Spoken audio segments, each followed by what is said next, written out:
Oh, La emisión está comenzando. Todos los asistentes están en modo de solo escucha. Good afternoon and good morning to all of you. Welcome to this webinar, Learning from the Kaseya Supply Chain Attack and Mass Ransomware Incident. A few things before starting the webinar that you have to keep in mind. Related to the audio, you can use your computer audio or you can dial in. You have a Q&A box that you can make the questions whatever you want. We will answer at the end. Nevertheless, we will try to answer a few of them during the webinar if our presenters can. We are recording this session, so we will share it with you through email, and also we will publish in our webinar website and in our YouTube channel as well. So Corey, just whenever you are ready, just go. Sorry, I was just unmuting. Thank you so much, Alicia. And more important, thank you everyone for joining us today to learn what we can about the recent Kaseya VSA mass ransomware attack. Before we start, I wanted to introduce us, me and Marc. I'll start with myself. I'm Corey Nachreiner. I'm now the Chief Security Officer for WatchGuard Technologies, was the CTO. Among other things, that means I kind of manage and run, along with Marc, our WatchGuard Threat Lab, a group of researchers that kind of keep our thumb on the pulse of the underground, follow the latest attacks, go to all the conferences to make sure that we know what's happening on the underground and in the security community so that we can help keep our customers safe. Longtime security nerd, and also kind of a pretty cliche nerd in general too. But with that, I'll hand it over to Marc to introduce himself as well. Yeah, thank you. So like Corey said, I'm Marc. I'm our security operations manager at WatchGuard, where of all the many hats that I wear as well, some of the things we do is our team helps run security operations at the company. And then I also help manage our threat research team, like Corey mentioned there. As with most folks in the tech industry, I suppose I'm a pretty big nerd too. I've got a long history of traditional hacking, with IoT being one of my big passion projects as well. And like Corey said, our team's well positioned to basically keep an eye on what the threat landscape looks like. Big attacks and events like this one, as they happen, we try and get information out as quickly as possible through our blog and our security reports and our weekly podcast as well, to help keep you guys defended against these ongoing threats. So with that, without any further ado, let's go ahead and hop right in. Yeah, we have a lot to cover, and we'd like to leave some time at the end for questions in case you have them. And just to start, it's obviously an unfortunate incident, especially for any MSPs and partners. WatchGuard's very much a channel company, so we work a lot with MSPs and partners. But as you know, on July 2nd, there was an incident that affected Kaseya VSA products and resulted in ransomware affecting a lot of MSPs and their customers as well. But today, to talk about this, we're going to start by really giving you, at the beginning, a high-level overview of what happened. At this point, you probably know, but we'll cover all the bases just to make sure. And by the way, the blog Marc was talking about is secplicity.org. We had our post up there on July 2nd as well, so you could see some of that detail being updated quite regularly there. Then we're going to dive into the technical details we know about the attack so far. And there are still actually a few mysteries because this does involve what I consider a zero-day. By the way, I know some vendors are saying because a particular organization disclosed these flaws back in April, they're not really zero-day. But to me, if it's not patched, and by the way, there are unpatched flaws, it is still zero-day. So we'll talk about some of those technical attack details. We will talk about some of WatchGuard's protections because many of you are probably WatchGuard customers and want to know what our products do. I want to be very careful to say this isn't a sales pitch though, by the way. We are really here to just educate our MSPs, who are really an important customer to us. We're not trying to sell you on these products. We just want you to know what they can and cannot do to keep you safe. And then after that, we'll go into both some incident-specific defense tips, things you can do now and going forward to protect your actual Kaseya servers, but also some general ransomware defense tips, because as many of you know, this isn't the first time MSPs have been targeted with ransomware. Back in 2019, there were very similar cases of this too. And finally, we hope to get through this quickly so we can leave time for questions. We'll mostly answer them at the end, but if we see some that are relevant to slides during, we'll try to get them there. Before I move forward, though, we have a very quick polling question, if Alicia can help me out, and it's mostly to see how many of you actually use the Kaseya product. So Alicia, let me know if you can get that polling question up.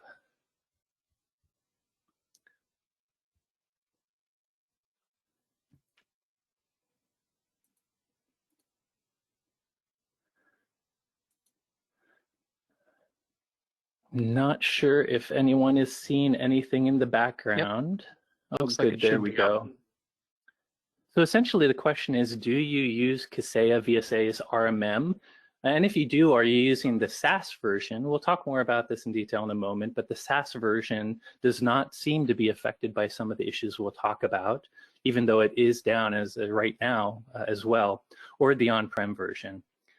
So I'll give you a few moments to submit your answers. Oop. And I think maybe that's enough time. I'm not sure if you're able to display the results now.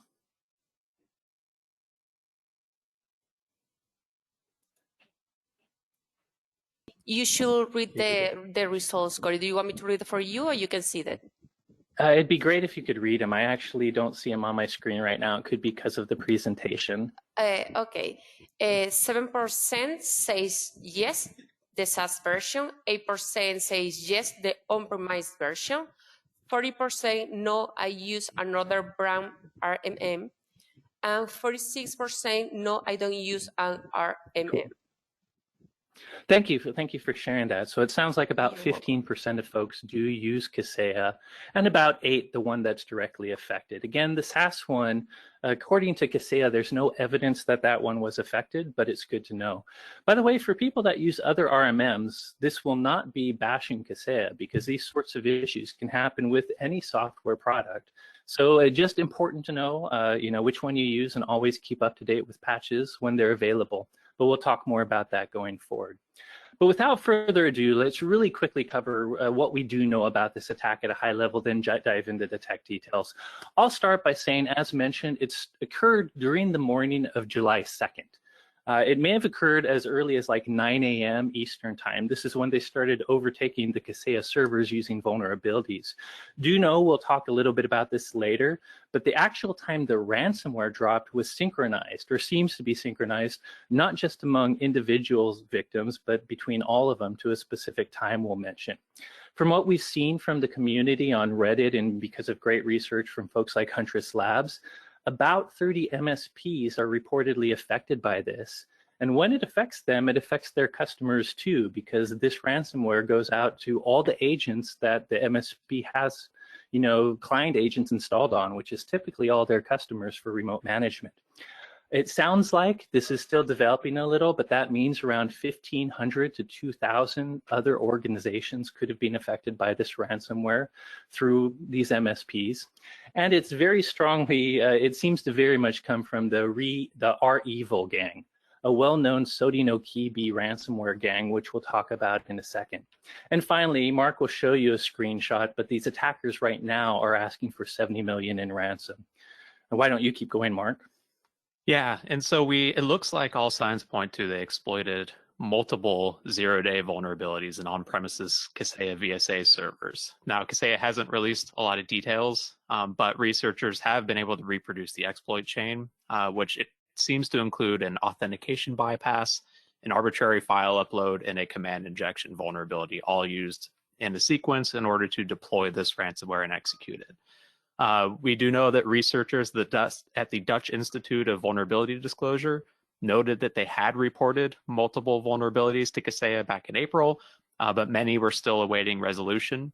We'll get to it a little bit later on a different slide, but yesterday they actually published a limited disclosure pointing to 7 different flaws, 4 of which were resolved actually in early May, but 3 are still awaiting resolution including one of which they believe was that authentication bypass. So we'll get to that a little bit later.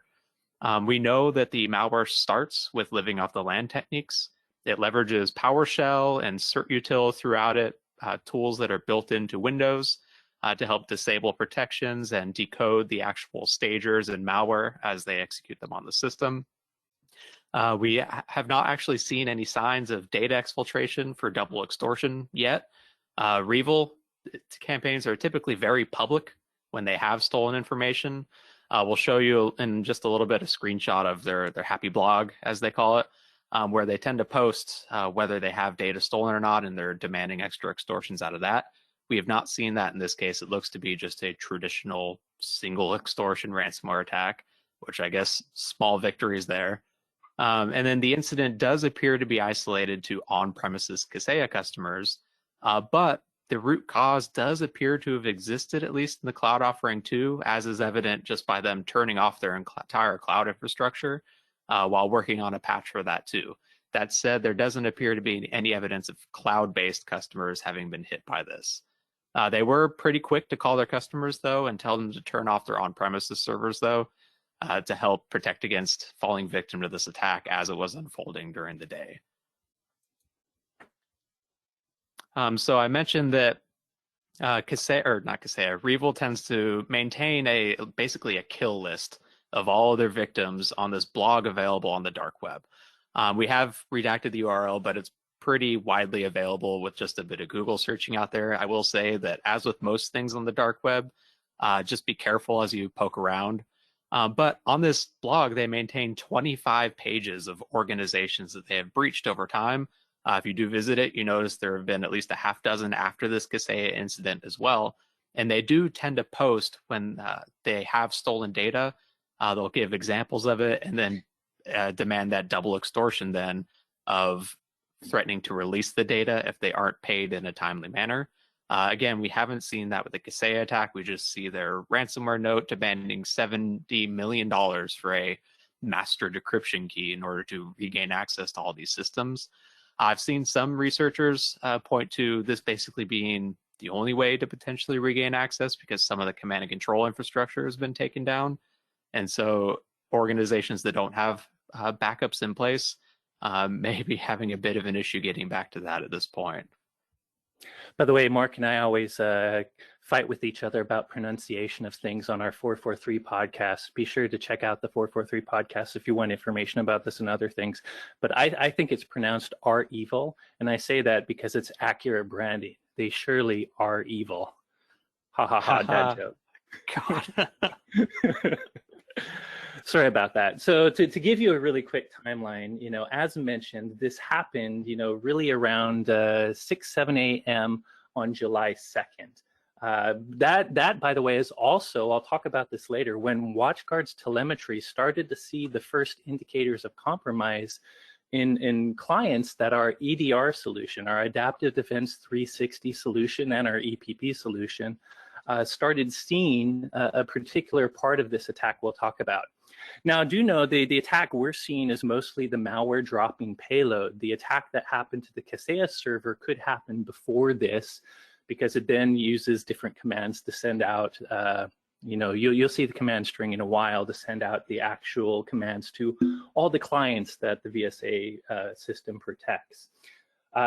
So shortly after that, if you follow our MSP, I know a lot of people think Reddit is just for fun and games, but I actually think the R sysadmin and the R MSP are fantastic subs to follow.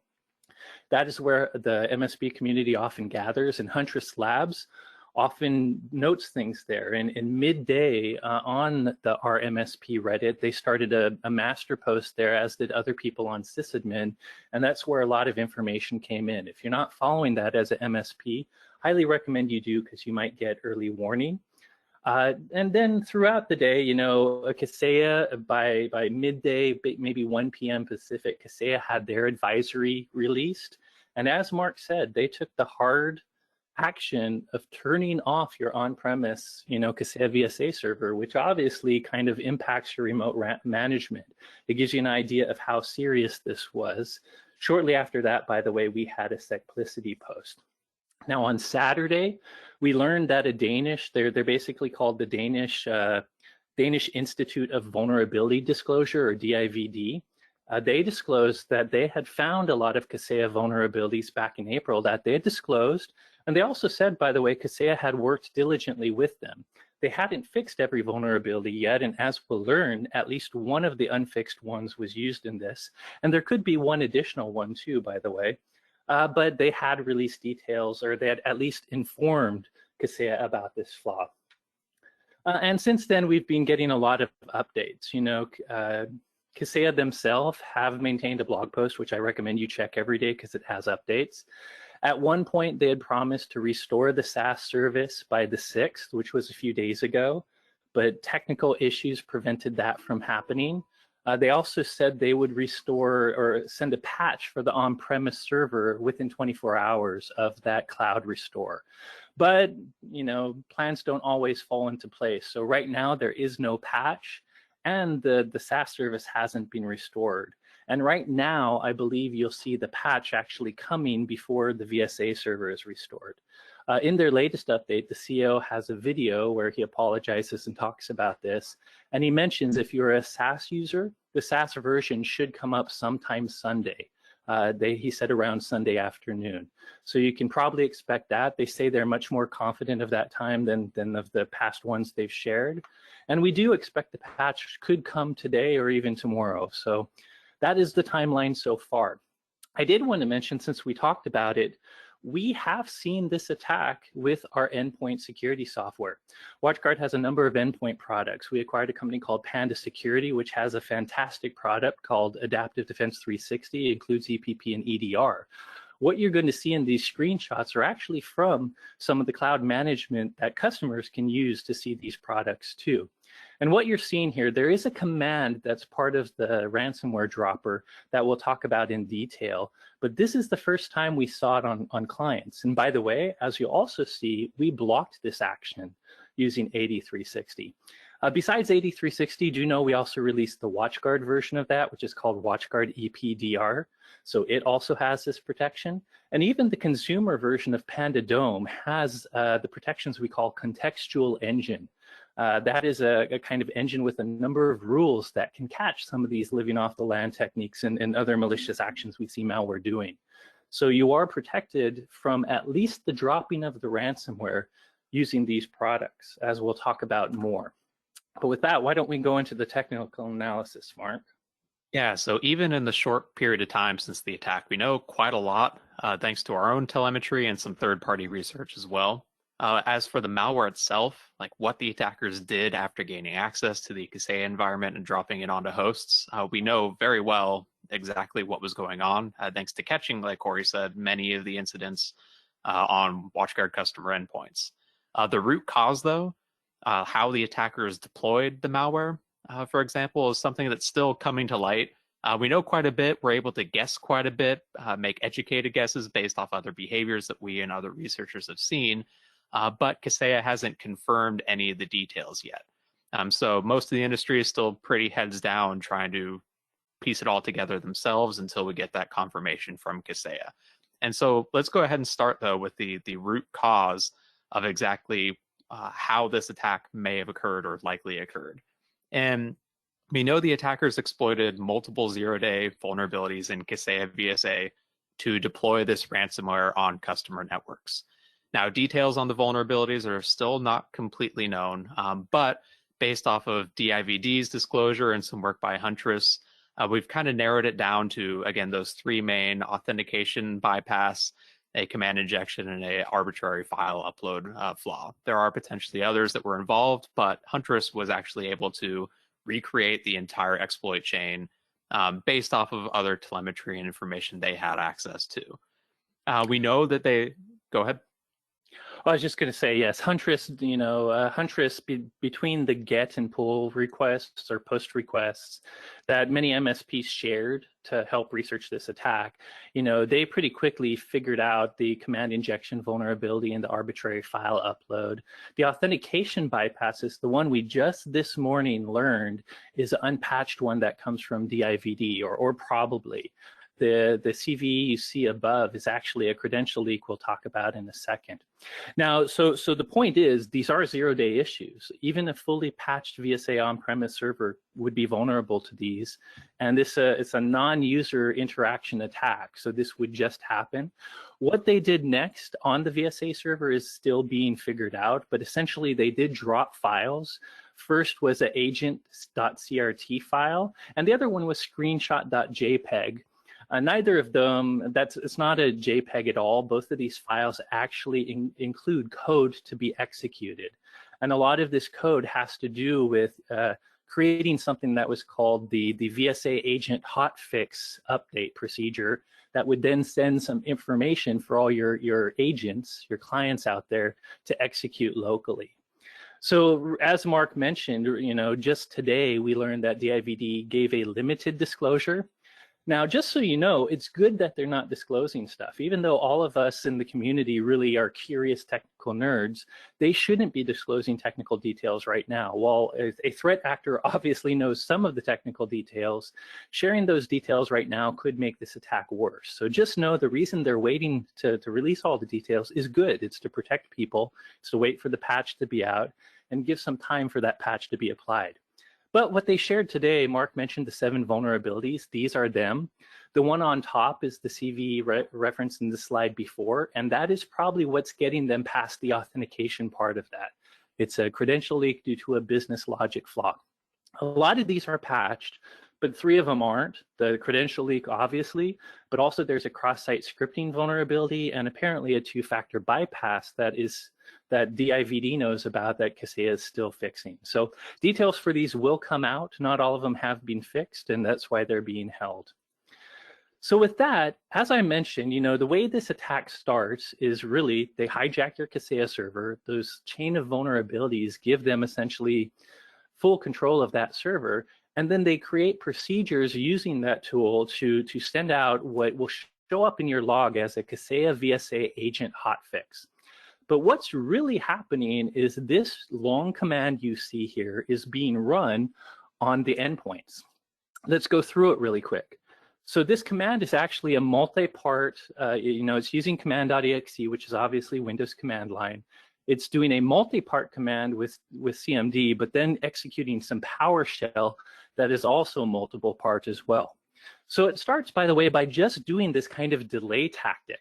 It does this ping where the number you actually see, I'm not sure if you can see my pointer, but the number you see here is going to be very different for every victim based on a variable they've taken in other code. And this is really where they're actually delaying the dropping, delaying the rest of this command until 1630 UTC time.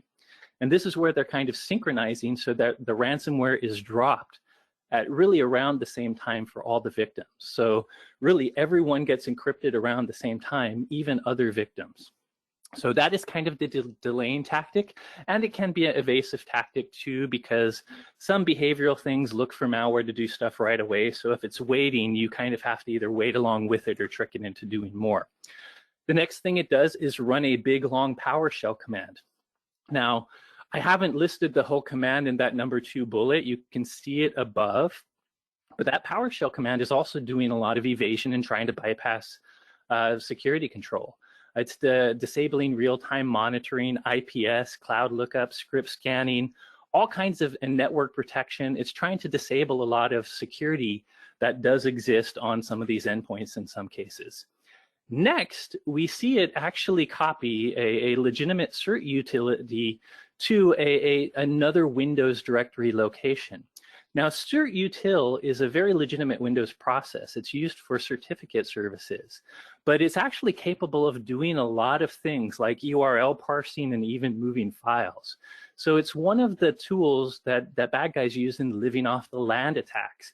If they can get system privilege on a computer, they don't need to drop malware right away. They can use existing tools to do a lot of bad stuff. And the reason they use the existing tools like PowerShell, like cert util, is because these are legitimate processes that Windows trusts. So if you're not paying attention to what these processes do, you might miss a lot of the bad stuff they're doing. So using cert util is a very common living off the land technique.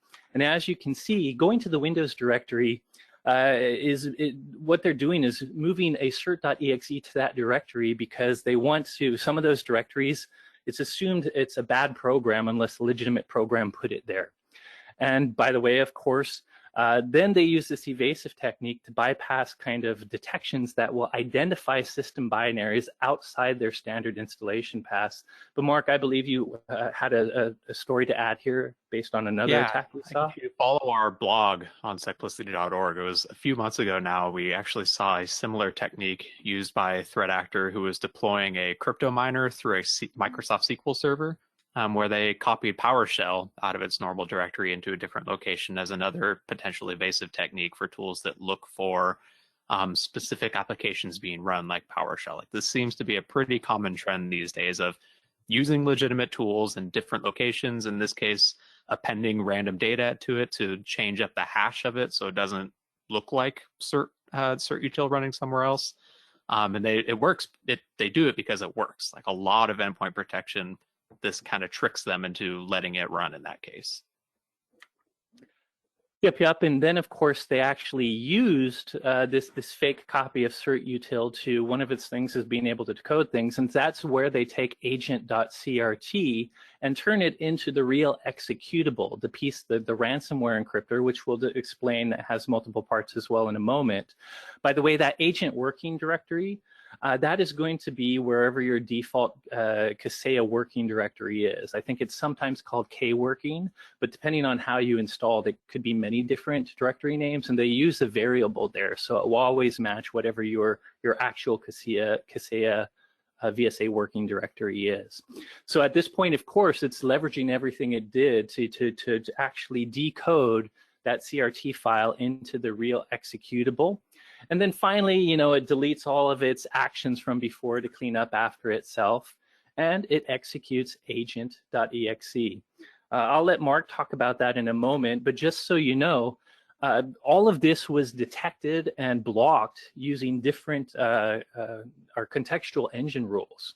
This is actual visualization you can see in some of our 8360 and other endpoint management tools. You can actually see the command that was being run here, and you can actually see the process of everything command.exe executed and did. And we can't, command.exe is goodware, so we don't block that. But some of the rules and things we do with our endpoint security is monitor what it does, and we can detect different malicious actions, and that's essentially what we did. We'll talk more about that in screenshots in a second, but Marc, why don't you talk a little bit more about agent.exe?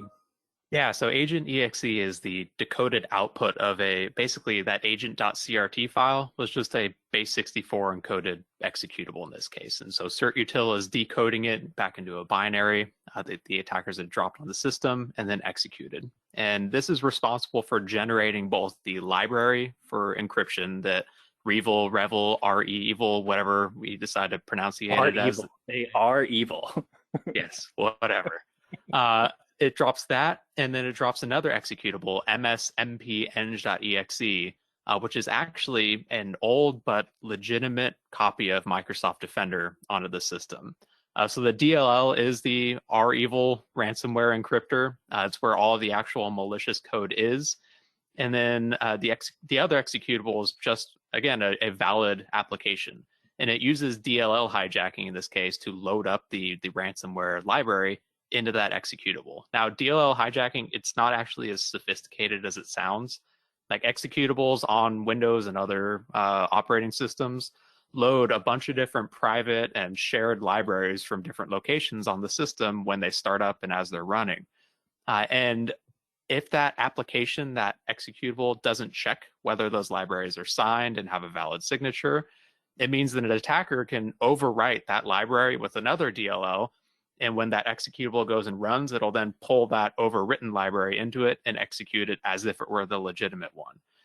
This is actually a pretty clever evasion technique because some anti-malware engines might see the valid Microsoft Defender process starting up, and they might skip additional checks then because, as it tends to be, you don't want to mess with other anti-malware engines that are running. And so if they skipped additional checks, then they might miss the fact that it's loading now a tainted library into its process. And then again, once it starts up, one of the calls to that tainted library starts the actual ransomware execution. You can see we have also included one of the common ransom notes that you get after a Revil or Sodinokibi ransomware attack, fresh with all the, the bad grammar and, oh, what happened? And, oh, you're about to have a pretty bad day. Here's how to download Tor, go to our website and pay us Bitcoin or Monero, or you're not going to get access to your files back ever again, basically. Pretty run-of-the-mill ransomware at that point. By the way, for those that are curious, you may not need this because a lot of your security software, for instance, if you use ours, has all of this. But here's some of the indicators of compromise around this, hashes for the files we've seen. Also, the folks that have been following this follow the original IP that actually attacked the Kaseya servers.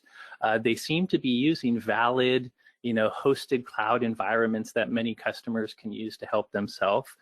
We will try to get a PDF version of these slides out if you want these. Do know a lot of your security software has this. It's a side note. It has nothing to do with anything. It's more probably commentary from these Russian actors. But Revil is known for dropping this particular kind of hot topic in the US registry key for no apparent reason. This does seem, Revil is a Russian ransomware actor, has nothing to do with Black Lives Matter. So with that, let's go ahead and pop into WatchGuard product protections. Again, I don't really want to, this isn't to sell anything, but we just want our customers out there, if you do use Kaseya and you use our product, we want you to know what we offer to catch this type of attack in general. So first, why don't you cover the network ones, Marc? Yeah, so as with most major incidents like this, like our team went and checked our protections as quickly as possible because we want to be able to put out a blog post and let our own customers know exactly like how they're protected and if they're not, or if they are, what they need to do to ensure they are. So we went out and quickly got a hold of any of the executables, the binary, the malware, the droppers, whatever we get our hands on, and run them through our different tools to try and figure out where they stack up. So WatchGuard customers might be familiar with just the different anti-malware engines that run on the Firebox. For those protections, a sandboxing one was able to detect and block the agent executable immediately. We got a copy of that payload very early on, and we were able to confirm. You can see in the screenshot here from our own infrastructure of the different detection methods that it threw and the different flags it threw as it was inspecting that payload. And I just want to make clear, this is because of behavioral detection. Unlike something like GAV, which now has signatures, Marc will talk about in a second, this can catch, we were talking a lot about zero-day exploits in this presentation.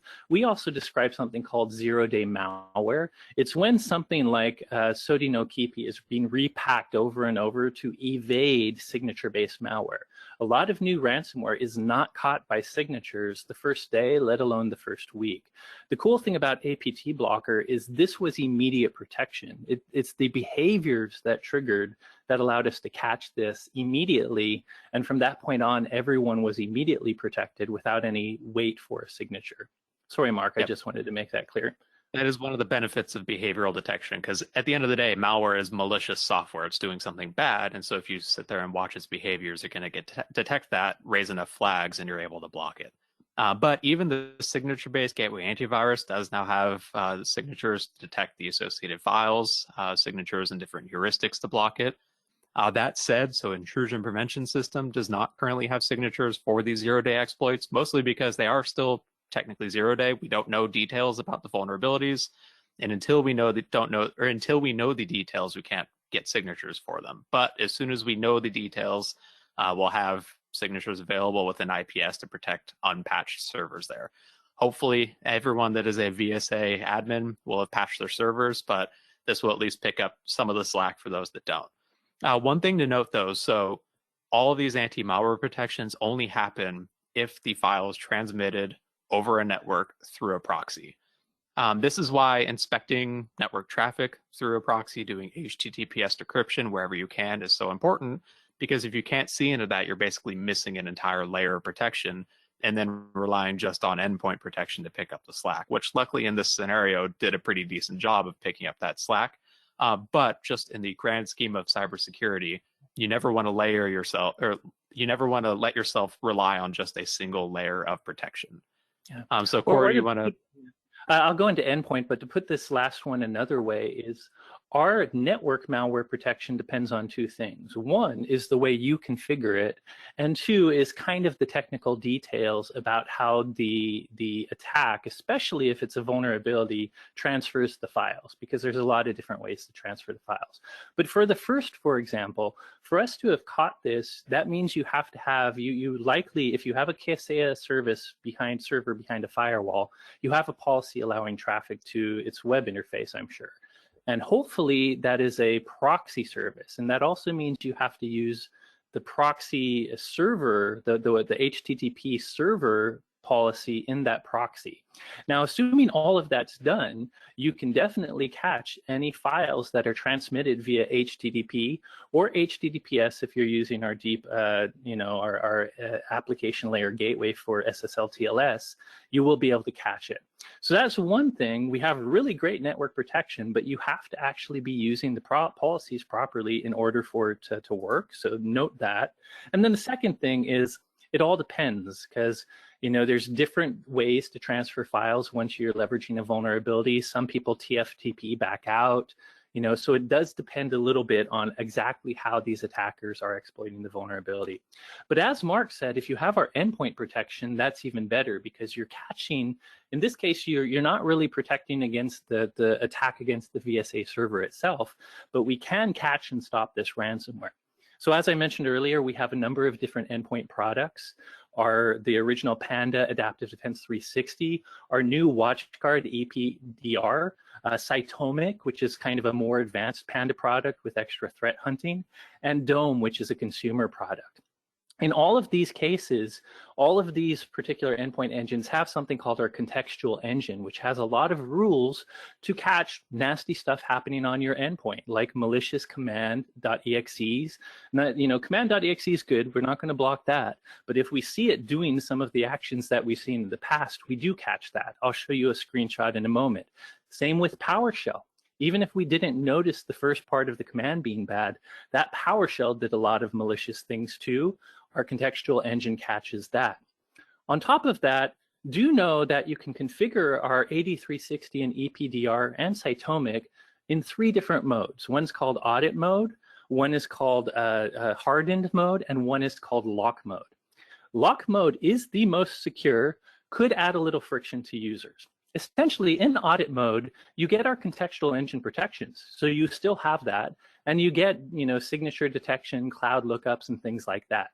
What you don't get is files and processes on your computer can basically be three things. They can be known goodware, they can be unknown, or they can be badware. Those are the only 3 choices with our systems. If they're known goodware, we run them. If they're badware, we obviously block them. If they're unknown, that is the question. In audit mode, we still check those unknown files, but you allow your users to run them. Your users can run that unknown file even while we're checking it. Now, in hardened mode, if that unknown file came from a network or the internet, you're not going to be allowed to run it until we check it. So that's good protection. It may take a while. We have an SLA for our attestation service, which not only goes through a lot of automated checking, but even has human analysts watching these files with the SLA. So if you're running in audit mode, files from the network might be delayed a little for that, but the good news is they're not going to run at all. And in lock mode, no matter where the file comes from, if it's unknown, we're not going to run it until WatchGuard or Panda Research Labs says for sure if it's good or bad. And we make this decision for every single file within a very specific period of time using both automated techniques and a group of real-time researchers. So really all that's to say, if you can run in lock mode, you should. The only downside is sometimes users might have to wait a bit to run some files, but it doesn't happen very often. Now, the reason I bring this all up is in lock mode, we actually prevented a lot of the other things from happening too. We talked about cert.exe and certutil.exe. Those files showed up as unknown because of their hashes. So in lock mode, they wouldn't have even been able to do what they needed to do to get that agent.exe to drop. And then finally, by the way, this is not important a few days later, but we do have signatures for all these files now. So now we can catch them with all our fancy rules, but no, our fancy rules caught them before we had the signature, which is good. To quickly show examples of this, This is, again, from the same interface. We have threat hunters that some of our customers use to check things. So we have global intelligence seeing this happen real time. But this is the same interface you could use to monitor your own endpoints. And you can see this is a case of where we can see command.exe being run, which is goodware. That's why it's green. But we immediately can tell it's doing bad stuff. If you notice, this is the Windows command you saw before. So this is the contextual engine rule that actually would prevent the command.exe from doing some of the bad stuff. And this one, a little further, is the same thing, but it's triggering on the PowerShell part of that command.exe. So if you remember, the second thing command.exe did was spawn PowerShell, which immediately did some bad stuff, including dropping this bad cert.exe file. We detected that as well. So long story short, if you had WatchGuard 8360 or the other products I mentioned on your endpoints, we would have prevented this ransomware from actually getting on it.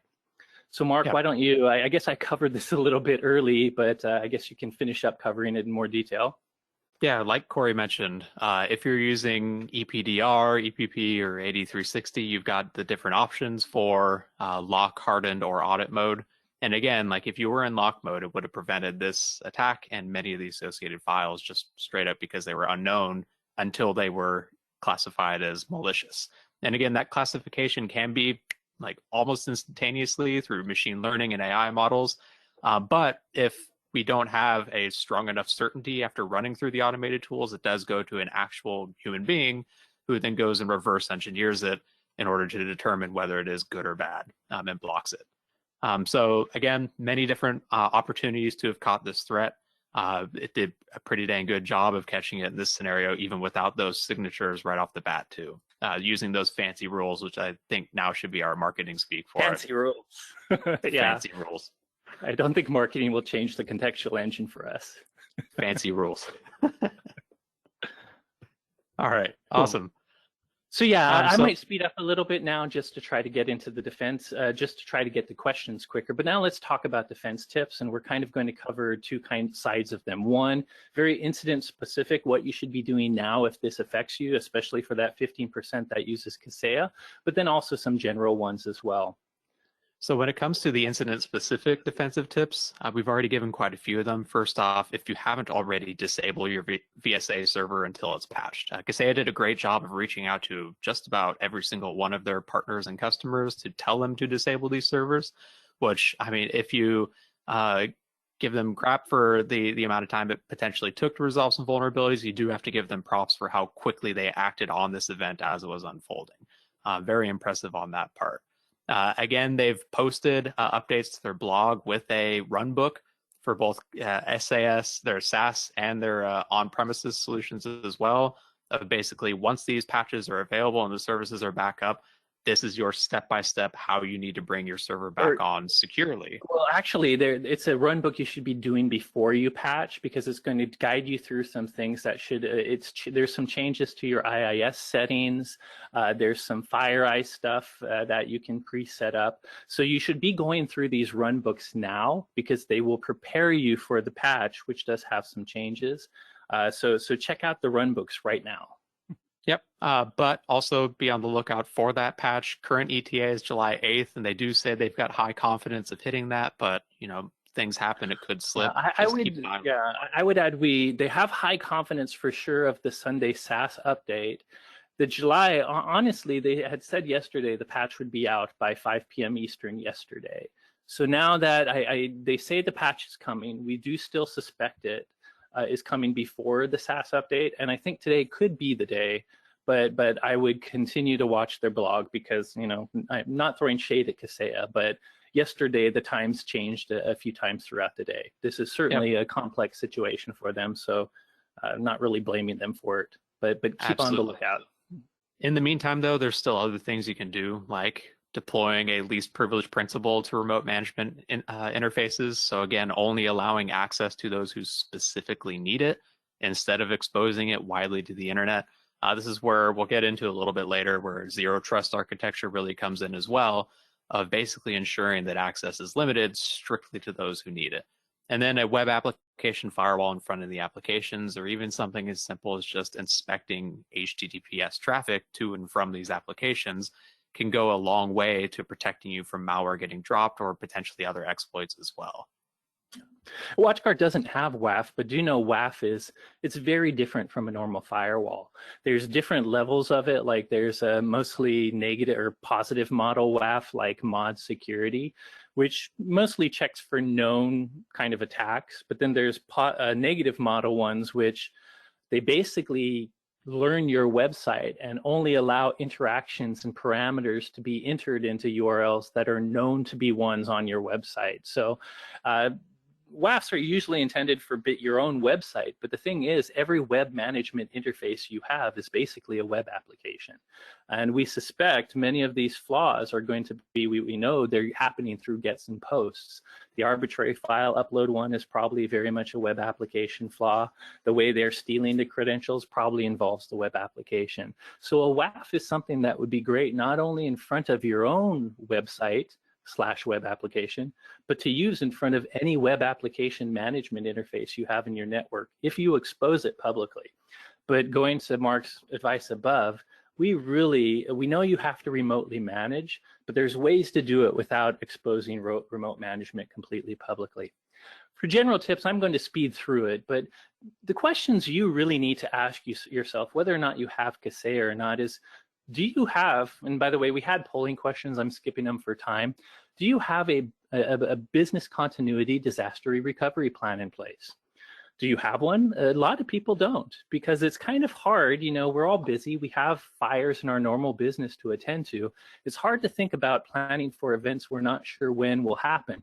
But the truth is, it's not a matter of if, but when. These disasters, whether they're cyber or not, do happen. Having this plan in place, having it updated regularly and testing it is good. On top of that, when it is a cyber incident like this, whether you're a customer affected by ransomware or whether you're an MSP who's not only directly affected yourself but has your own customers, this is a cyber attack. Do you have legal counsel on retainer? Because the first person you should be going to is legal counsel, because this is now a security investigation. You're going to want to collect evidence and have a chain of evidence, and legal counsel can help you with that. Do you have incident response, security incident response on staff? If you don't have either of those things, you really, which many small companies don't, you know, a small company may not be big enough to have it directly. There are, you know, companies out there that can have it as a service where you can have them on retainer to help you when this type of stuff happens. That all should be part of your business continuity disaster recovery plan. So make sure to have it. You know, backup's obvious. You don't have to be told that. But the testing, the restoring, and the doing tabletops where you actually have to recover to see if it works, doing that as part of your BCDR plan is very important. The other thing about backup, I'm going to let, I think Marc has a good uncoupling story, but you notice we say on this slide 322 backup. There's different levels of backup, and 322 is what many recommend for ransomware. 3 is the amount of media, the amount of media types you have backup. 2 is the type of online, offline methods, and the second 2 is how many different places you have those different backups. So it's all about having multiple copies of backup using different methods, because in some cases, for instance, in past MSP ransomware attacks, the bad guys knew that, for instance, MSPs use Veeam. So they targeted the Veeam backup and deleted that before actually installing the ransomware. But if you follow 322 backup, you will have backup of your backup, which can help you. And finally, I already mentioned tabletop exercises, but Marc, why don't you talk a little bit about uncoupling backup? Yeah, so like in the grand scheme of things, even though they exploited a bunch of zero-day vulnerabilities in this attack, it was a relatively unsophisticated ransomware attack when it came to deploying it. Like they didn't go through many of the steps that a lot of modern threat actors do of scoping out the network, figuring out where your backups are, and disabling or deleting them before they actually hit it, which is interesting because that is really par for the course for what they do these days. And so if your backup solution is a part of your remote management solution, you make it really easy for them to just go in there and delete it and disable it. Even if it's still coupled to your domain, you still have issues with them being able to hop on and then using their access, going and deleting it. I mean, as part of my jobs, and I guess Corey's as well, is we travel around to conferences to go speak at events and meet with partners. And the number of times that I've heard stories from people saying, yeah, you know, We had great backups. We were doing them daily. We would have been fine to restore. In fact, we were testing restoration, but it turns out that, when it came time to do it, they had gone in and deleted them several weeks prior. And so even though we were able to restore, we're quite a bit behind because we weren't monitoring that quickly. And this is where really it takes a little extra work in this case to set up a backup solution completely separately managed from the rest of your IT infrastructure. But that extra work that you take is also extra work the threat actors have to do in order to get after that backup solution then too. And 322 could help there in the multiple methods of backup. For instance, it might be okay to have one of the backup methods connected to your RMM, even though, as Marc points out, that does make it easy for them to delete when you're using 322, because you will then have another method that's disconnected. So there are other non-critical incidents where you may be using backup, where it might be convenient to have it as part of your RMM system. So maybe you still have that one for those non-ransomware cases. But with 322, there's always another method besides that one in case the attackers did actually delete that one. The next one, again, Marc, why don't you cover this one? Yeah, so again, just general tips for cyber attacks and ransomware in general. Like most of these advanced threats have multiple vectors of attack. They could come in through 0 days, they could come in through phishing, they could come in through account takeover or authentication attacks. Basically, there's many different ways for a cyber incident to start, which is why you need a layered defense. Like there's no single thing that you can set up and deploy or turn on or buy that's going to protect you from every single cyber attack. Nothing is 100% effective unless it's unplugging your computers and turning off the power, basically. And so that means that you need to make sure you have multiple layers to catch the threats that one or more layers miss. And so that really boils down to a combination of both network and endpoint security, as well as training for your users as well. Like phishing awareness probably wouldn't have saved you in this incident, but it will save you in future incidents. Things like multi-factor authentication, and that means secure versions of MFA. Not using text-based unless it's your only option, but instead using the secure push notification-based MFA. Advanced and proactive anti-malware engines that don't just rely on signatures, but instead have fancy rules or behavioral detection in order to catch these threats as they are unfolding, even if they are brand new. And then again, endpoint detection response to help catch the highly evasive threats that are doing things like living off the land attacks and abusing your system's built-in tools in order to execute, sometimes without even touching storage or your hard drive on your systems at all. Yeah, and the final tip Marc alluded to before is you really want to start adopting the zero trust paradigm. There's products that can help now, products that are making this easier. But zero trust, the classic defense paradigm seemed to be kind of like a Tootsie Pop. It had a hard and crunchy exterior, but once you got inside, it was soft and chewy.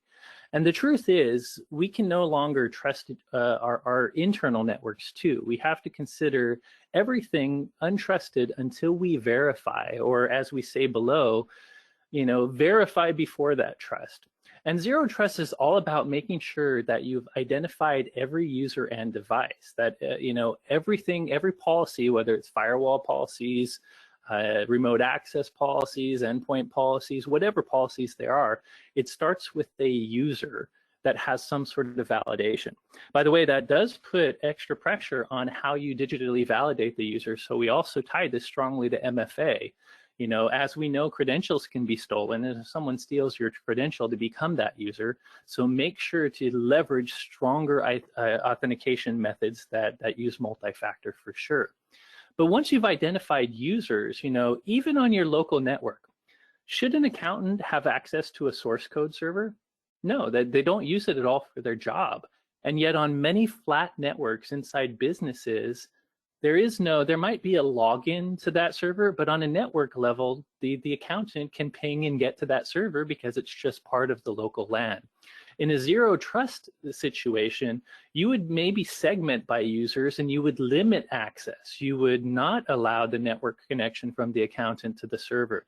And that's true on the internet too. I mean, the easiest way to talk about zero trust is with the remote management interface itself. Now, I know remote management is kind of complex and it's different for every system, whether it's Kaseya, Autotask, ConnectWise, whoever.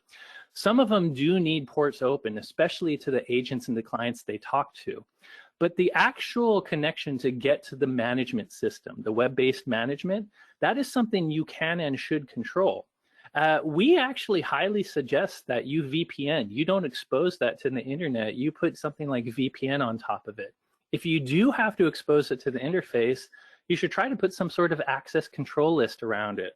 And I know that people move around a lot, technicians move around a lot, so maybe you can use Dyn DNS. That's why, by the way, we think VPN's the best choice. I also know there's complexity. That adds more work to the MSP, right?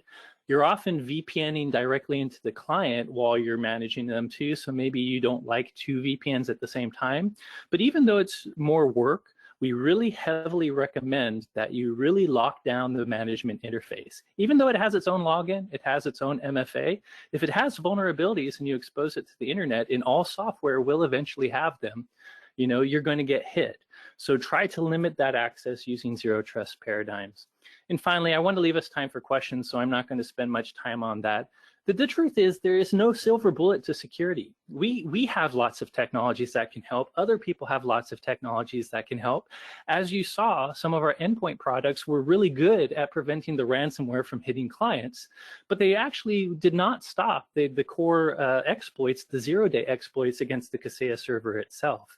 So it's really not a matter of one or the other defenses. It's layering them all together. And more important, even when you have the technology, is it's much a human problem about the right policy.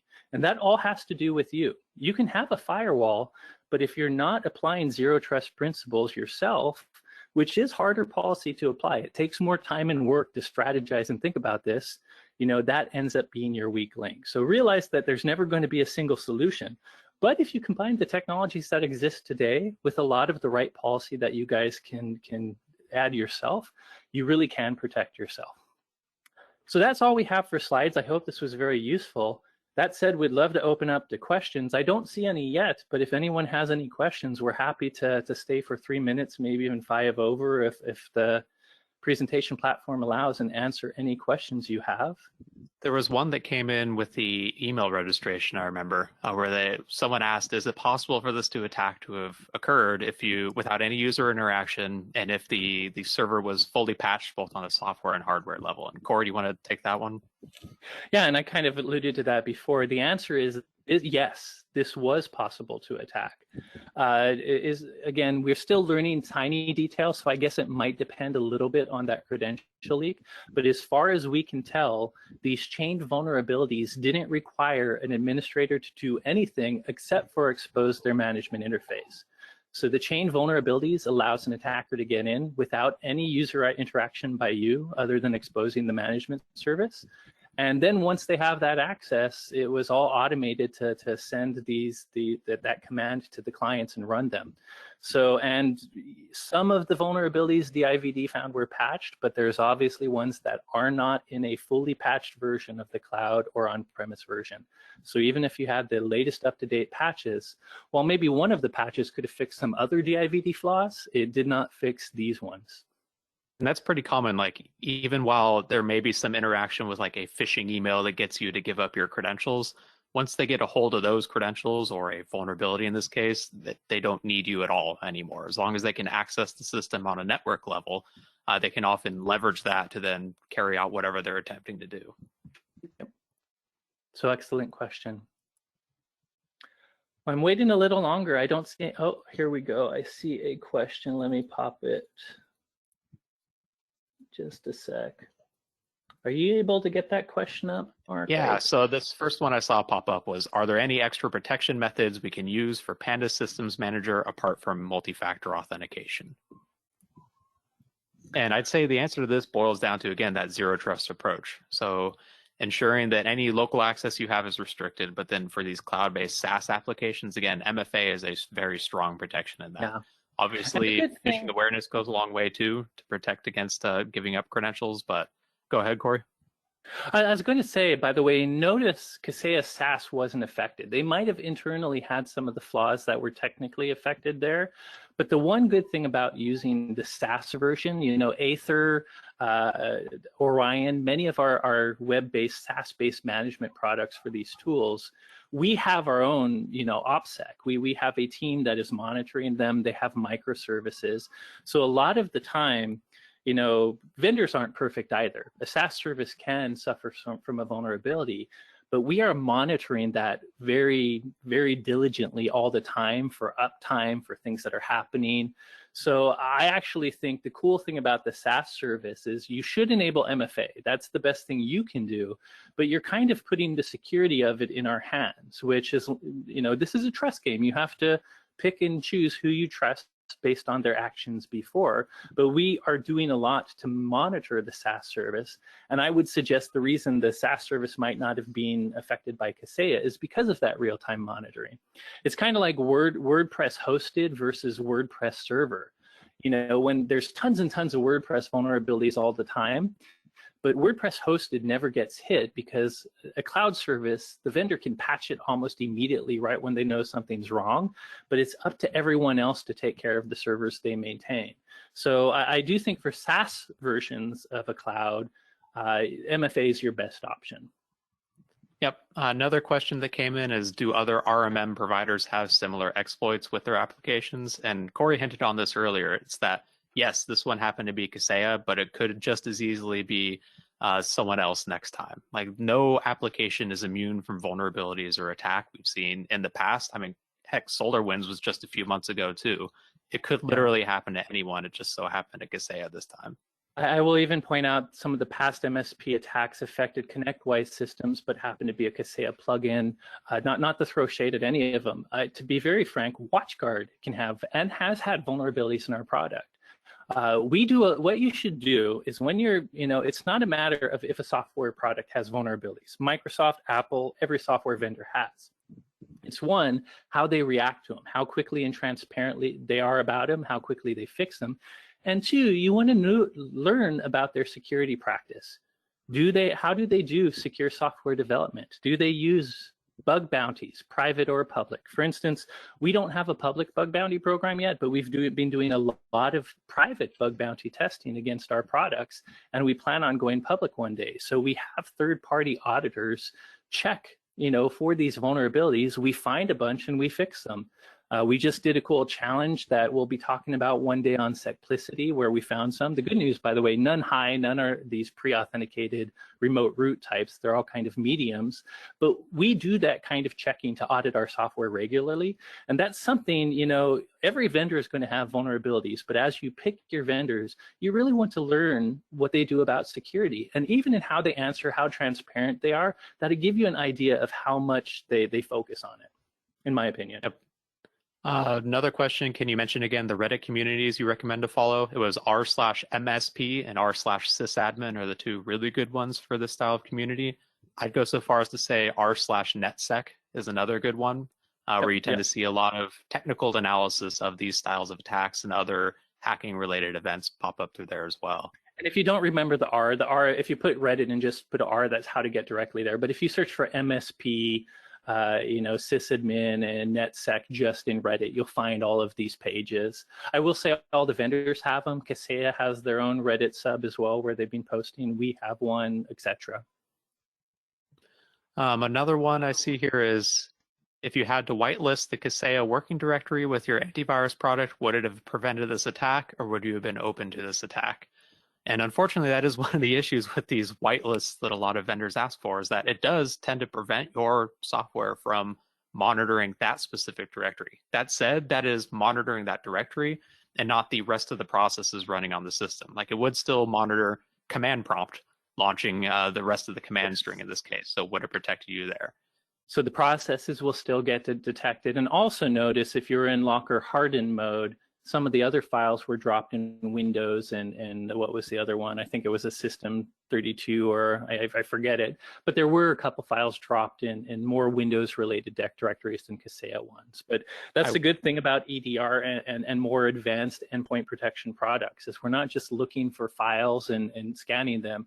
We're paying attention to processes. We're paying attention to memory injection technique. We're paying attention to a lot of things. So I do think excluding that directory would have caused us not to get all of the indicators we saw, but it would have still probably caught all the contextual engine stuff. I will say this is one thing the industry as a whole needs to do better on, and something you should push your software vendors to work towards as well. Like the days of exclusions should be behind us. It's something I know this is probably an ivory tower thing that I'm saying, but land attacks, right, where these files are often in very operating system oriented directories anyways.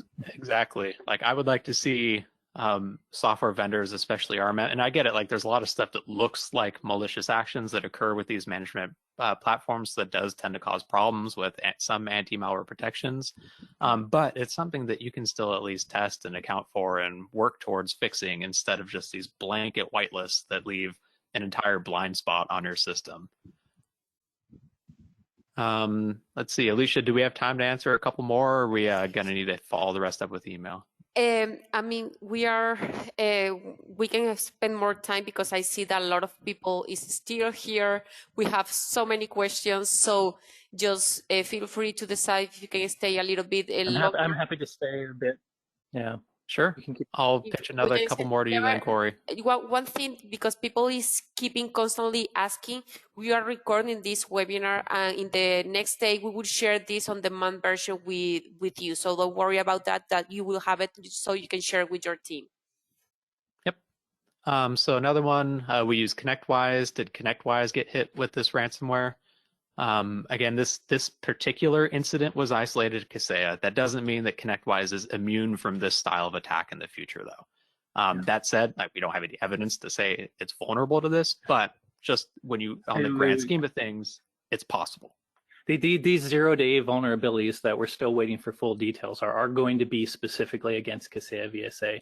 I will say, you might have heard me mention, in 2019, there were a number of targeted MSP attacks that delivered ransomware too. This, by the way, this new one seems to be the largest. But one of those did involve ConnectWise's RMM, but I believe it was through a Kaseya plugin. So it affected ConnectWise if you used a particular plugin. There have been vulnerabilities against ConnectWise, like there have been all software, including our own. So I wouldn't focus too much on one RMM or the other. It's more, as Marc says, the class of attack. You got to realize that, you know, you probably have a lot of things, the security tools that can protect against ransomware and stuff. But zero-day network exploits are the one thing that IPS, you know, if it's zero-day, IPS doesn't always, traditional IPS doesn't do a good job of. And even something called network detection and response, which is kind of network-based anomaly detection, it can sometimes catch zero-day, but not always. So a zero-day vulnerability can be found in any product at any time. And that's why you really need to think about what you expose externally and how. Your web server, you have to, right? If it's a web server for the public, you have to expose that publicly. But if it's a ConnectWise web interface for you to manage your clients, are you exposing it publicly just to make it easier for you as you move all around the world? I understand that, by the way. Managing hundreds of customers while you may be on vacation in another place is hard, but you really should consider putting more limits on who gets to really important interfaces like any sort of web management interface in any RMM or PSA platform. That does take more work. I mean, there's no qualms about it. You know, you'd have to set up a VPN. I think VPNs are pretty easy to set up, but that does mean you have to consider the other VPNs you use, or you have to really define access control lists, and that can be hard because IPs can be dynamic. So unless there's dynamic DNS support, it can be difficult, but it's really worth it. So whether it's ConnectWise, Autotask, whatever you use, some of them have to have remote access in order to do their remote management job, but consider the management interface. Consider how you lock that down. You don't want anyone from the internet to ping it, even if it has its own authentication mechanisms, because they may have issues. And that kind of flows into another question here, which was could it be a good idea to put VSA behind the WatchGuard access portal? So for those that aren't WatchGuard customers, access portals are named for our clientless VPN, where you don't even need a VPN software installed on your computer anymore.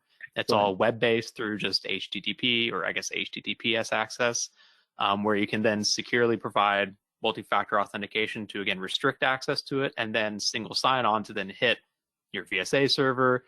You can do clientless RDP tunnels to manage systems locally on your network as well. Any other web applications you shouldn't expose publicly that you should. So a great solution for that too. Yeah, as Marc and again, that's said. ours.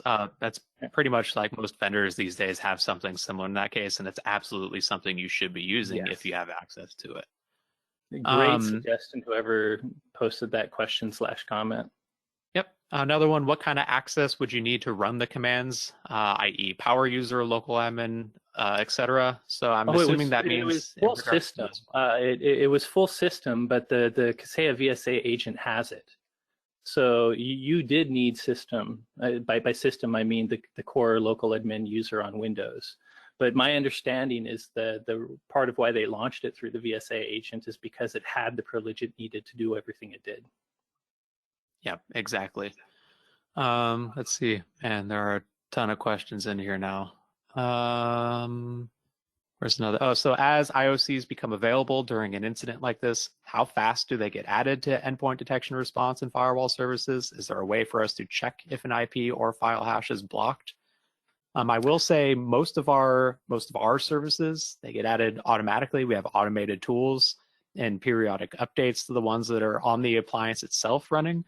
With some of the services like APT blocker, where each individual threat gets a cloud lookup, it's basically instantaneous.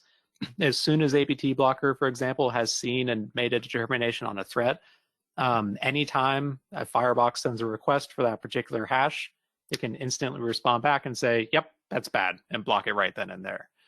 That's much more proactive than some of the other services, like the signature-based ones that do rely on signature updates that tend to occur daily, potentially multiple times a day as well, but not as proactive as that. And to be clear, by the way, we like IOCs and we use them and store them for quick lookup after, but honestly, they're the last line of defense. The truth is, it's the things like the contextual engine, the machine learning models that we have running, the behavioral analysis models. We don't expect IOC to catch today's malware. Even the same threat, even a copy of WannaCry can be repackaged and look different, even though it does the exact same thing endless times. Millions of variants of it could be made. So yeah, as Marc says, we immediately, as soon as a machine learning engine decides something's bad, or the behavioral engine knows it's bad, we take all the intelligence, all the dropped files, all the other things that we've identified with that, and it becomes an IOC so that we don't have to do as much work next time to find it. But I would, while IOCs are good, we focus on the proactive detection today, because if it's just an IOC protecting you, the zero-day aspect of malware, not exploits in this case, is just going to get past it. Yep. To frankly answer the other question, is there a place you can look up yet? No. We do have an internal place. We've created places where we can do lookups, and we even have a neat engine that some of our TDR folks made that will use all of our network security tools, but we have not made them public yet. I have talked, these are internal tools. They haven't been made for prime time yet, but we have talked about offering that kind of thing, so maybe in the future. But right now, it takes, we can definitely answer that question for you if you have it, and talk to your sales SEs, for instance, and they will come to us, but we don't have a public tool. I will say VirusTotal is a neat shortcut because it does have some of our engines. Obviously, Panda is in there. Bitdefender is a tool. Is the gateway antivirus we use for the Firebox. It doesn't show our APT blocker results, though. Our APT blocker results will catch things immediately. It does if you've got a premium license, which I'm guessing most folks don't, but the last line analysis is available for some licensing with VirusTotal. Actually quite a few questions in here regarding TDR and its availability or ability to catch this. If you've got TDR configured with sandbox analysis by APT blocker setup, it's basically the same thing as the Firebox, but without that whole proxy requirement, meaning that it would have detected and blocked this immediately. And again, because it first does a hash lookup, it would have been able to do a real quick answer on that instead of having to wait for the file analysis. So yes, TDR. With the APT blocker, definitely. There's a chance that HRP catches it. I will have to say HRP stands for Host Ransomware Prevention. And it is actually something that happens on your endpoint where we're doing every process that runs. We do immediate behavioral analysis of what that process is doing. I have not checked this hash against host ransomware protection yet. But since we know APT blocker blocks it, and that is part of TDR, you will be good to go there. A couple questions about clarification on when I mentioned text-based MFA isn't great. So I want to preface this with any multi-factor authentication is better than no multi-factor authentication. If you're relying just on a username and password, that's not enough. And if you have the ability to add any additional factor, that's great. That said, so if text is your only option, use it. Yep, not all multi-factor authentication is created equal when it comes to security. You can just ask maybe we've talked about Reddit a lot, but the Reddit administrators about that, where a few years ago, someone managed to first get a hold of their usernames and passwords for a bunch of the developers. And then that same threat actor called up the mobile phone provider for those Reddit developers and convinced them to port the number over to a SIM card under their control, which then let them intercept the SMS messages and then log in. So text-based MFA has issues with that, with potential malicious apps on phones. Signaling System 7, which is a telco standard. It should be something only telcos have access to, but there's been a lot of leaks that allowed public access to it. And basically, since SMS texts are clear text among telcos, if you can get into a service that has access to Signal SS7, you can start to see and track text from one phone to another real time too. So long story short is NIST now says SMS-based, text-based two-factor is not strong enough because there's many different ways you can intercept a text message. And it sounds sophisticated, but like at the end of the day, it's not actually that difficult to call up T-Mobile or AT&T and convince that 18-year-old on the other end of the line to port over a phone number to something else. Yeah. Like simple social engineering works really well with this style of attack. There's also been Android malware that's probably even simpler. So if I can get you to sideload something on your phone, I now see all your text too. There has been Windows ransomware that try to even look for Android phones being plugged in USB. Exactly. Let's see. So Kaseya knew about the vulnerabilities in April, but didn't resolve some. Did they warn any customers at all that this could happen, or did they underestimate the risk? And this is one of the just issues in general with vulnerability disclosure is the first and foremost, no company is going to try and be just malicious off the bat. They're trying to protect their customers, and that means not releasing the details or even potentially the knowledge of a vulnerability until it's been patched. Because oftentimes, if you say there's an authentication bypass vulnerability in our product before you patch it, it just means every single threat actor is going to go try and find it. And then they will exploit it and hit your customers. I would say an easy answer is I would go read the Dutch Institute for Vulnerability Disclosure, DID's post. They're the ones that reported him, and they actually claim that Kaseya has been great in their reaction. They release a lot of vulnerabilities to a lot of vendors, and by the way, we've seen vendors react to ones Marc's found and vice versa, how we react. And while it seems like it's been a long time, there were 7 critical vulnerabilities, and DIVD says they're handling them properly. And by the way, of the 7, only 3 remain unpatched. They have patched 4. Now, I don't know, but it's very typical for a vendor not to share details until after the patch. If you follow what's called coordinated vulnerability disclosure, or what I call responsible vulnerability full disclosure, it's all about protecting you, the customers. And it's like Marc says, it's not any sort of trying to hide from you. It's making sure the bad guys don't get the details until we have solid protections for people out there. So it feels like a long time, but I don't think it is. And I think the people that know best are the ones that reported. And if you check out DIVD's post, they actually say that Kaseya is doing a good job. Yep. Another question, how would geolocation enabled have affected this attack? Unfortunately for this one, it looks like that would not have really done anything because if you remember from the IOCs, they all came from cloud hosting services that are based in like the United States. And in general, people that enable geolocation to block attack or block connections from certain locations aren't going to be blocking the United States, because that would cause quite a bit of issues.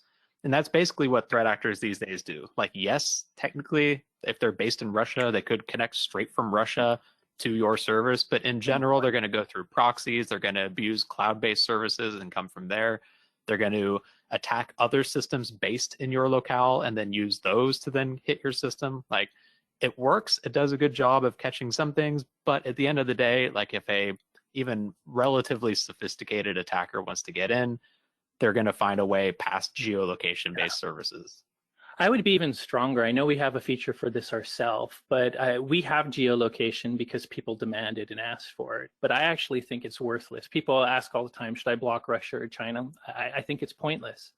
Any smart hacker knows how to proxy. Any smart hacker knows how to VPN. Instead, in fact, most Trojans, one of the first things they have is a SOX proxy. So and it's in their own, benefit to hide where they're coming from, just not to get caught, let alone if you're geo-blocking them. So I personally don't think having big geo-blocks is going to protect you from a lot of vulnerabilities. Everyone asks for the capability, and it's also interesting to see where things are coming from. But I actually don't think it's a very strong security protection. A question in here for, do you think something like the Windows print spooler remote code execution vulnerability, so talking about print nightmare, could that have had the same type of hit? I'd say no, and that the reason this was so damaging and effective is because they came through management software that had access to these thousands of customers and thousands of endpoints, basically. Whereas something like that would have required existing network access. Obviously, it makes a bad attack worse in that case. But this was basically like having the keys to the front door to come in and put whatever you wanted inside the house. So that one part of it Mark mentioned is you're literally getting the thing that has access to all the client's computers, not just your own. But the other thing is how often is it publicly accessible on the internet? You don't often put your print spooler on the internet, right? Some people do sometimes, but it's not usually internet exposed. Even though me, and I think Mark would argue that these web-based management interfaces should be protected and not exposed, it is actually pretty typical for these RMMs to have their web interfaces on the internet. So I think, what Mark said, one, is a high value target because it hits all the systems, not just the printer as a way to do lateral movement or the printer spool service on one server. But also because it happens to be a service that people expose remotely quite often. Yep. By the way, just if you're curious about Print Nightmare, we do have an analyst writing about that too. It's been happening for a month. We do have an IPS signature for the remote part of that exploit. Microsoft just released another update for that patch yesterday. As you might know, I think they have fixed the remote part pretty well, but there's a local privilege escalation involved as well, which they have been having trouble fixing properly. Couple questions here on, they said your explanation for 322 went a little too quickly. Could you elaborate on that real quick, or maybe a little less quick? Sure. So 322 is a backup method, and what each of those numbers, we lost or each your of those presentation slide, by the way, Corey. Oh, Still trying to keep that up. As beautiful as your desktop background is. There we go. And now you're muted, which I think is for the better. Still muted. I'm pressing the wrong buttons here. So I dropped the presentation for a second, but 322 is a great backup method. 322, each of those numbers stands for something, and there can be 321, there can be 311. But the first number is how many copies of your data do you have? So 322 means you should have 3 copies of data. That means it exists in 3 different places, 3 copies. Hopefully in a second they're in different places too, but you need 3 copies of it. The second number represents how many different media types or places you stored these copies. So it could be different devices. You could have 2 backup copies locally, but on 2 different devices. It could be 2 backup copies in different places. And the final one is how many copies you keep off-site. The off-site one's kind of important. That I'd also consider that you don't have connected to your RMM, for instance. So again, the first number, how many copies of data. The second number is how many different types of copies, different devices, different backup mechanisms. And the final number is how many copies, you can have one in a remote location and one in the cloud, for instance, to have 2 offsite copies. So 322 is a very strong way because you have a lot of copies. You actually have different types of backups, and you're leaving them in 2 different offsite places, maybe one in the cloud, and I don't think anyone stores tapes anymore, but one could be tapes offline somewhere. So that's what those numbers represent. And if you look up 322, 321, it's different levels of how many copies you have, but the point really comes down to you need offline and online copies, you want offsite and on-site copies, and you probably want more than one backup mechanism just to cover your bases. Doesn't have to be complex. Not all of them need to be products. Some you can use freeware too, but that is what 322 or 321, etc. means. So just give it a Google search, and I think you'll find a lot of information. A lot of ransomware folks have really been pushing for 322 just because the bad guys have been so good at doing enough pre-work, enough reconnaissance to actually delete anything that they can find before they actually encrypt you. I hope that makes sense. Yep, that sounds great. A couple more popped up asking, was Pulseway and or other vendors involved? Again, to reiterate, this was isolated in this specific instance to Kaseya VSA. That said, it is a style of attack that could happen to anyone. So you still need to make sure that regardless of the RMM you're using, you're still following the best practices and using zero trust architecture and least privilege access. Is it Pulseway or Pulse Secure, out of curiosity, Mark? Pulseway RMM software. Oh, I haven't heard of that one. I thought someone might have been referencing to the Pulse Secure kind of remote access vulnerabilities that have happened in the past. But in either case, whether it's RMM software or those old vulnerabilities, they were not involved in this particular attack at all. Yep. Let's see. I think we've gotten through most of them. There's one philosophical question here that I think might be appropriate for us to answer to round it out. These attacks have been global. Should there not be a government solution for this type of criminal activity? For example, in the failure of Exchange servers and Microsoft, are the NSA and FBI mitigations that partially resolve the same issues? The legal issue is dubious, but should telecommunication providers have a responsibility in the traffic that they allow to pass? And man, that's a tough one, because there's a lot of protections, basically like safe harbor laws for telecommunications providers, where by nature they are not responsible for monitoring and their traffic that they pass through them. Because if they're suddenly held liable, then they become the arbiters of what's allowed to go pass through their networks, and it could lead to issues with censorship. It could lead to issues with paid access to certain things you're trying to go to. That cause issues. False positives, yes. And so, yes, it would be nice to be able to say this is their fault and they should try and fix something like this. But it boils down to, we need to do the best job with the tools that we have to ensure that we're defending our own systems against threats without relying on other people. Yeah, so I agree completely on telcos. Now, the government part, this ransomware has become a $1 trillion global issue that's affecting many businesses, not just monetarily, but in uptime, and has caused danger to lives when it affects healthcare, global pipelines. This absolutely should and is right now a topic for governments. You might know our current president, love him or hate him, Biden, has been creating some rules and sanctions that he's trying to talk to Putin about for this. I will say, traditionally, nation states, you would hope they weren't directly part of criminally money-motive ransomware. There is some evidence that maybe North Korea is, because they have sanctions that, maybe they have trouble making money other ways. But the one thing that seems to be happening, this is all Corey's opinion, allegedly, but the one thing that seems to be happening is we know for a fact a lot of these groups exist in Russia. That does not mean the Russia government is backing them or that they're state-sponsored, but they seem to have a turn the other cheek to approach to this. There's not the same extradition laws that we have with other kind of more friendly Five Eyes countries. And there, other countries, you have seen in some cases, for instance, just recently in Ukraine, authorities from global countries have come together and arrested a big amount of ransomware actors. But then a lot of the core group was still in Russia, who seems to be, turning a blind eye to this. So I do think that this is a global problem. I do think the UN, NATO, and any sort of global organization needs to start creating rules around this that include sanctions and stuff like that.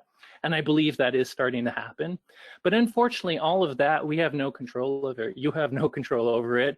And there's no guarantee that some of the adversarial countries are going to do anything about it, which is why I think Marc's response of until there's a better way, we need to be the ones to protect ourselves. We need to take our own future into our own hands and just try to follow the best practices we can, even though some of the best policies are harder to implement. Yep, I think that's great advice. And I think we've made it through the bulk of the questions. Again, if we didn't get to yours, I believe the invite for this webinar came from Corey's email. So feel free to blow up his inbox with the additional questions you have. Otherwise, you can always find us on Twitter too and ask any cyber related questions there too. I'm XORRO_. Corey is at SecAdept. And we have no problem asking any questions, pointed or not, there too. But again, I know we went half an hour over, so thank you all for sticking around too. One more thing. You can hand it back to Alicia now.